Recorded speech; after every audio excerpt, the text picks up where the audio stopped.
నిజంగా అభివృద్ధి చెందిన దేశాల్లో అసలు ఎట్లా ఉంటుంది అనేది చైనా వచ్చిన తర్వాత తెలిసింది. ఈ గ్లోబ్ లాంటి సెంట్రలైజ్డ్ కమర్షియల్ బిల్డింగ్ చూడండి, చాలా బాగుంది. మొత్తం ఒక 15 అంతస్తులు ఉంటుంది అనుకుంటా. తర్వాత ఈ రోడ్లో అతిపెద్ద బిల్డింగ్స్ అన్నీ ఈ లైన్లోనే ఉన్నాయి. ఇది కోర్ ఏరియా హాంగ్జూ సిటీలో. ఈ బిల్డింగ్స్ ఫుల్లీ కమర్షియల్లీ ఫండెడ్ అండి మొత్తం.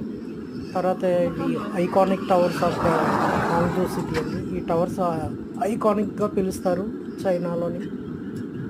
This is the iconic towers of the Hangzhou city. ఈ ఐకానిక్ టవర్స్ కూడా. తర్వాత పక్కనే మా ఆవిడ కూడా ఫోటోలు తీసుకుంటుంది. Which is the citizen centre of the citizen centre area అండి. చూడండి, అందరూ ఫోటోలు తీసుకోవడానికి ట్రై చేస్తున్నారు. రోడ్లు అయిపోయి ఉన్నాయని చెప్పి